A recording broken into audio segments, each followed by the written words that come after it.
Au cœur de la vie, un titre que nous avons voulu pour mettre l'humain au centre de notre existence. Un titre pour rendre hommage à tous ceux et toutes celles qui se battent au quotidien pour survivre ou accompagner des proches dans l'ombre de notre société.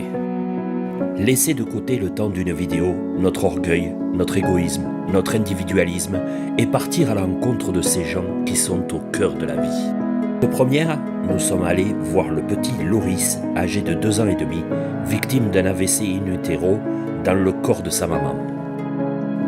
La petite famille de Pont-de-Salars, Marion, Morgane, Capucine et Loris nous ont ouvert leurs portes et leur cœur.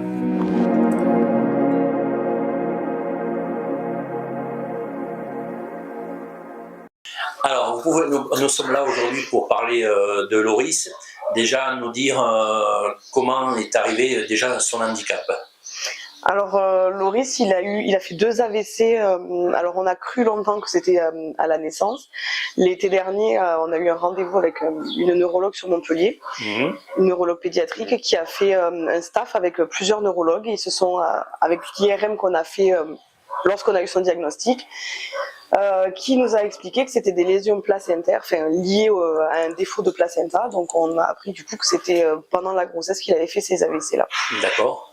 Donc il présente un AVC sur la partie gauche du cerveau, qui est assez importante, donc qui touche du coup le côté droit, et un plus petit du côté droit du cerveau qui impacte le côté gauche du corps aussi du coup. D'accord. Aujourd'hui, vous qui accompagnez Loris depuis maintenant donc de plus de 2 ans et demi, quel regard vous avez maintenant sur le plan médical? Il y a des évolutions au niveau de Loris? Oui, il y en a eu beaucoup. Il a beaucoup progressé, notamment sur la motricité. On a quand même eu un gros bond depuis le mois de novembre. Ouais. On a eu aussi un bond sur la communication. Loris, il a quand même, il grandit aussi et puis il a envie, donc il arrive plus facilement à communiquer. On a moins de frustration, puis on le trouve plus détendu du coup aussi, de manière générale. D'accord. Si j'ai bien compris, Morgane, vous continuez à travailler, vous avez un emploi. Vous, par contre, Marion, vous avez dû vous arrêter de travailler, donc ça demande un gros sacrifice, Oui.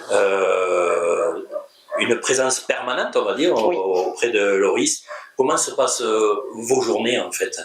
Mes journées sont rythmées par Loris. Ouais. C'est lui qui donne le ton le matin selon son humeur.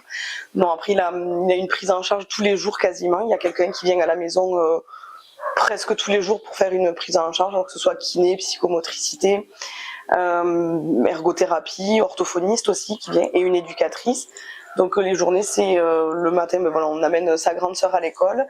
Ensuite, c'est lui qui fait sa séance à la maison. En général, bon, on mange, on fait la sieste, il fait la sieste.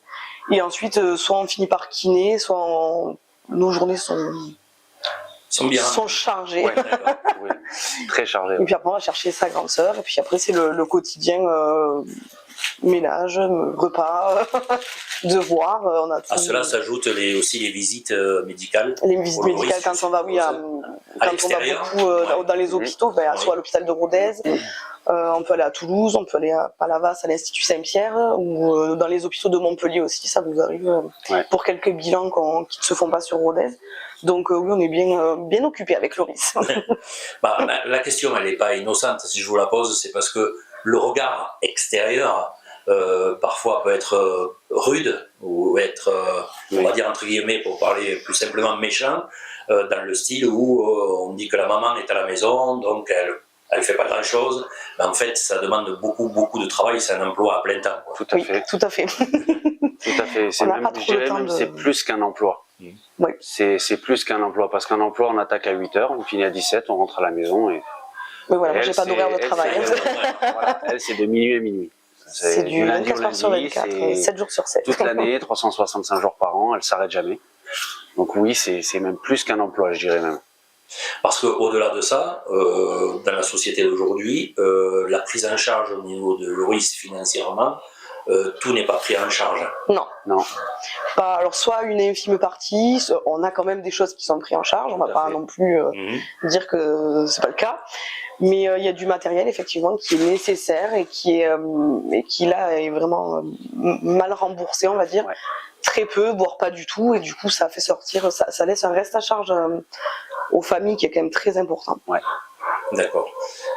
C'est au niveau de la prise en charge justement de Loris, financièrement, ça va être compliqué dans la mesure où vous avez presque qu'un salaire qui rentre, donc il n'y a qu'un emploi. Vos souhaits, quelque part, s'il devait y avoir une modification des lois françaises, ça serait quoi par rapport à l'accompagnement de Loris? Un reste à charge de 0 € pour les familles. Ouais. Vraiment, c'est très lourd à porter. Je pense que ça, il faut vraiment le vivre pour le savoir. Ouais. C'est vraiment très lourd pour les familles, ça impacte. C'est vraiment un très gros budget. Nous, on programme pas nos vacances. Nous, on programme les stages de Loris. Et puis, quand on met un peu de côté, c'est pas pour partir en vacances. Souvent, c'est clairement, nos vacances, c'est pour la rééducation de Loris. Voilà, ça, c'est Toulouse ou pas là-bas. Et le matériel médical est très, très cher. C'est pour ça que c'est compliqué. Quand on ne rembourse pas grand-chose, c'est très compliqué derrière. D'accord. Le regard, justement, parce qu'on parle souvent de l'handicap et tout, nous, c'est la première fois qu'on a l'occasion de parler de ça. Le regard des gens à l'extérieur sur le monde de l'handicap, vous le percevez comment? C'est beaucoup de curiosité. Enfin, les gens ne sont pas habitués, je pense, à voir le handicap. On a une idée, je pense, tout le monde a une idée se fait une idée du handicap, qui est notamment quelqu'un de totalement invalide, qui a un gros trouble cognitif. Enfin, les gens pensent que ça ne concerne que les adultes ou qu'une certaine tranche d'âge, en tout cas, de personnes. Et du coup, les gens se rendent pas compte que des fois, ça peut aussi toucher les enfants, que ça peut toucher tout le monde, à des degrés différents. Et que c'est pas forcément visuel. Et voilà, et que ça ne se voit pas forcément. Le handicap peut pas non plus être visible. Jusqu'à là, Loris, ça se voyait pas tant que ça. Et du coup, maintenant, là, quand on commence à nous poser la question, il a quel âge? Là, ça met des blancs. Ah, il est encore dans sa poussette. Ah, mais il ne parle pas. Ben oui, parce que c'est ça, le handicap se lit pas sur le visage des gens et même des enfants. Donc du coup, c'est vrai que ça c'est un peu plus, ça met mal à l'aise des fois. D'accord. C'est un peu comme les places de parking handicapées. Oui, il y a beaucoup de, Voilà. de questionnements par rapport à ça aussi. Quand Oui, maman oui, sort de la voiture, on la regarde et ben non, c'est pas maman. Et oui, oui, C'est le petit. tout à fait. Il y a du Et jugement ça, il y a là-dessus. beaucoup de jugement là-dessus, il y a beaucoup de réflexion là-dessus quand on s'y garde dessus, parce que ben voilà, nous on a besoin de place pour sortir la poussette qui est volumineuse, tout ça, donc les places sont là pour ça. Donc ouais, ça c'est assez gênant aussi qu'on nous fasse des réflexions là-dessus derrière, quoi. Vous avez le sentiment qu'aujourd'hui, le monde de l'handicap, si on ne le vit pas, on ne le comprend pas forcément. Oui. Certaines facettes. Hein. Ça dépend des personnes, je dirais. Il y a des personnes qui le comprennent malgré qu'ils ne sont pas touchés par ça, mais d'autres qui ne le comprennent pas. Il y a une petite différence. Il y en a qui arrivent à le comprendre, mais d'autres qui sont vraiment dans leur bulle, je dirais, qui ne comprennent pas ce que c'est qu'un handicap en fait. D'accord. Et tant qu'on ne l'a pas vécu, c'est vrai que c'est dur de se mettre à la place d'une famille qui a un handicap sous son toit, quoi. On pense avoir de l'empathie quand on sait pas. Tout à fait. Et en fait, quand on sait, quand on le vit, Quand on le vit, c'est autre chose. c'est vraiment autre chose. Ah, C'est oui. là, on a oui, l'envers clairement. du décor, ce que personne ne dit. Hein. Bah avant ça, quand on voyait un handicapé, on avait de la peine pour cette personne parce que voilà, elle était dans un fauteuil roulant, par exemple. Mais aujourd'hui, quand on le vit, c'est vraiment, c'est un autre monde, on va dire. Je vais le dire comme ça, c'est un autre monde et c'est une nouvelle vie. C'est un nouveau départ.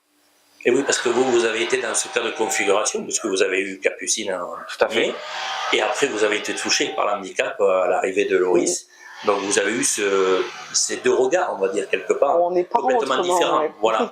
Parce que je suppose que quand on est parent d'enfants handicapés, son regard et après change complètement et est différent par rapport à son environnement. On n'a plus les mêmes normalités entre guillemets. Là, nous, c'est vrai que des fois on laisse des choses traîner sur la table, enfin traîner, je m'entends, des choses qu'on aurait enlevées pour Capucine parce que justement elle les aurait attrapées, elle les aurait cassées. Et quand on a des amis qui viennent, qui ont des petits tout, qui commencent à vite, elle se lève tout, c'est vrai que pourquoi elle fait ça ah mais oui c'est vrai, le petit va tout attraper. On n'est plus habitué. Voilà, on n'est plus habitué. Il y a des choses qui on n'est plus habitué parce que c'est plus notre normalité. Donc c'est vrai qu'on se bombe. Donc là maintenant vous avez des suivis médicaux au niveau de Loris, un accompagnement. Il y a des progressions chez Loris, oui. Vous pouvez nous en parler un petit peu?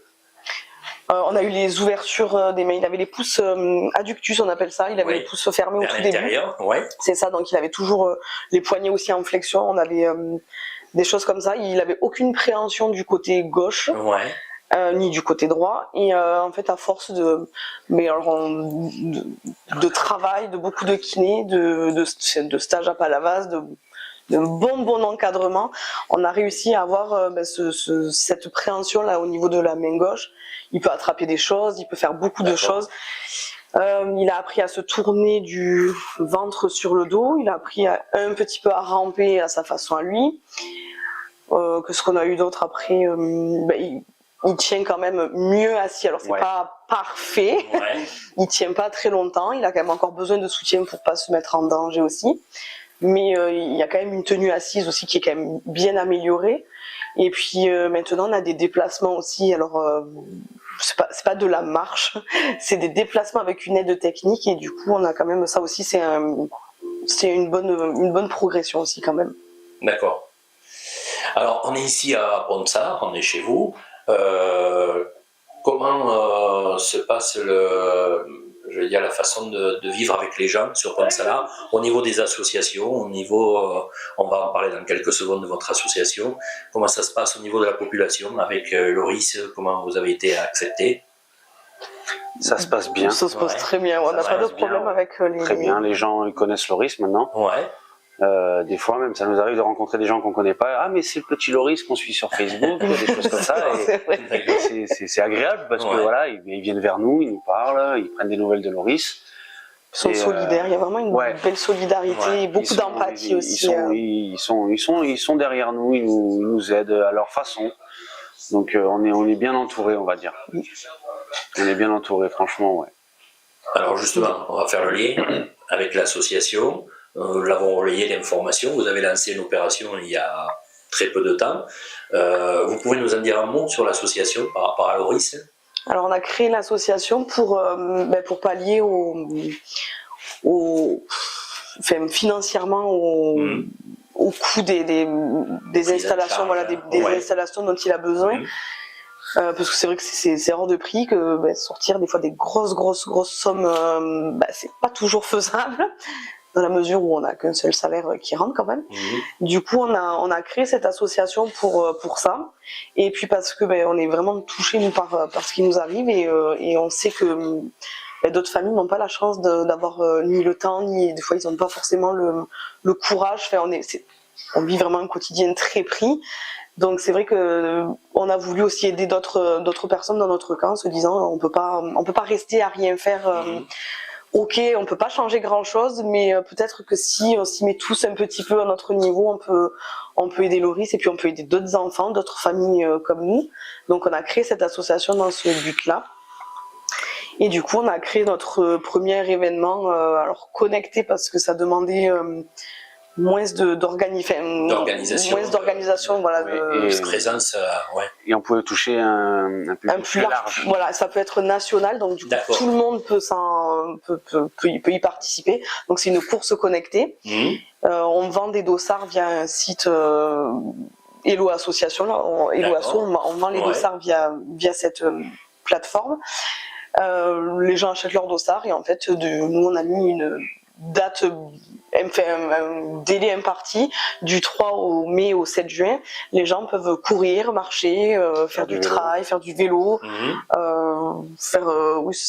les adultes, les enfants, avec leurs dossards du coup, et puis en fait faire des pas pour Loris partout en France pour qu'on soit connu aussi, pour qu'on ait beaucoup plus de visibilité, pour qu'on puisse aider Loris et puis d'autres enfants, encore une fois, un peu partout en France, tout simplement pour gagner en visibilité, parce que cette course connectée, comme on vous a dit, voilà, on peut la publier plus largement que si c'était une course située à Pont-de-Salars. Chacun peut faire. S'il fait pas beau dans le nord, ils le feront le jour où il fera beau. S'il fait moins beau dans le nord.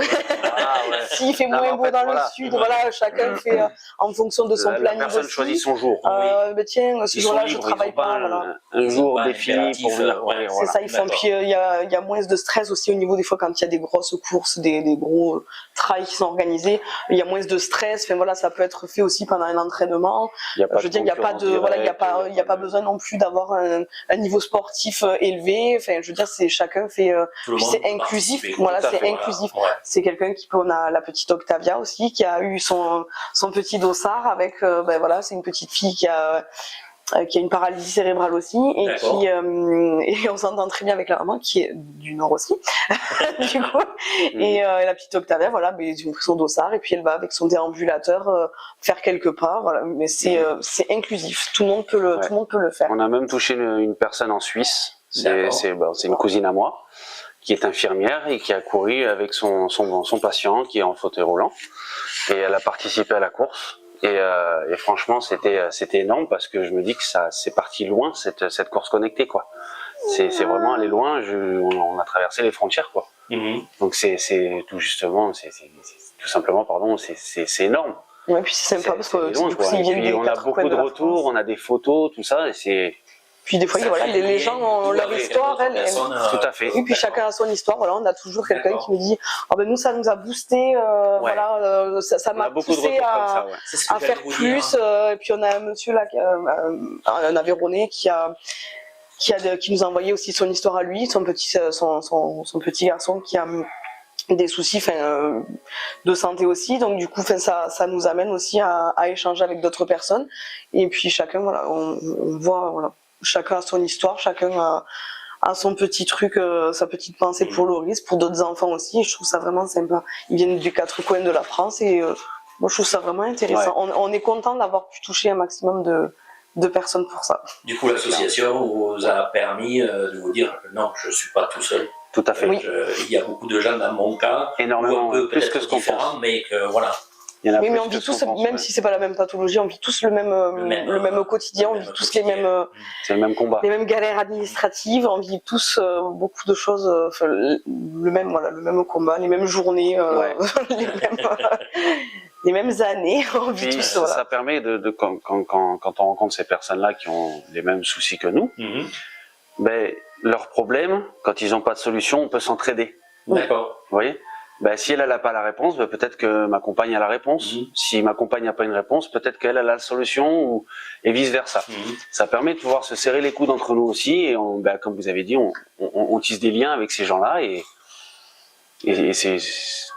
pour moi c'est magnifique. Je trouve que c'est magnifique parce que il y a encore un peu d'humanité quand même. Oui. Et on peut encore s'entraider. Moi j'ai vu depuis qu'on a appris les soucis de santé de Loris que ben avant ça, je me disais qu'il y avait plus d'humanité, mais finalement, il y en a beaucoup plus que ce qu'on pense. Les gens sont très solidaires, finalement. Il faut aller les solliciter, en fait. Voilà. Quelque part, il faut aller chercher parce qu'ils connaissent pas notre histoire, ils savent pas, ils le voient pas forcément. Mais quand on en parle, ben, il y en a beaucoup qui sont touchés. Moi, j'ai des clients à moi qui, à chaque fois que je les vois, ils me demandent des nouvelles de Loris. Et à chaque fois, ben, ce monsieur, ben, à chaque fois, il se met à pleurer devant moi. Et ça me fend le cœur, mais je lui dis non, mais ça va, il va bien quand même, tout va bien, il fait des progrès, il avance. Et ce monsieur, il me demande tout le temps des nouvelles de Loris. Et c'est là que je me suis dit, ouais, il reste encore de l'humanité. Il reste encore des gens qui sont touchés, qui sont là pour nous soutenir, quoi. Clairement. Alors je regarde Loris, ce qui est bien chez Loris aussi, c'est que de temps en temps on échange tous les deux des sourires, et ça prouve aussi là, amener aussi un message aux gens à l'extérieur, que handicapé, ça ne veut pas dire qu'on n'a pas de sensation, on n'a pas de ressenti. Tout à fait. Voilà. Oh non, pas du tout, c'est clair. C'est un enfant très joyeux, il sourit tout le temps. Puis ils sont tous, nous, enfin, on est amenés à aller beaucoup à l'Institut Saint-Pierre à Palavas. C'est pas des enfants malheureux, c'est pas. Non. Les gens se font pareil l'idée de se dire oh là là, ces enfants, les pauvres. Oh là, oui, c'est sûr, hein, leur histoire, elle est pas sympa.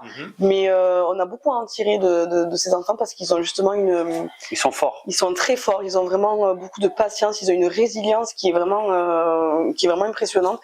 Et nous, on les voit à l'Institut Saint-Pierre, ils sont bien, ils rigolent, je veux dire, ils s'amusent avec leur équipe soignante. Ils ont un mental énorme. Très bien encadrés.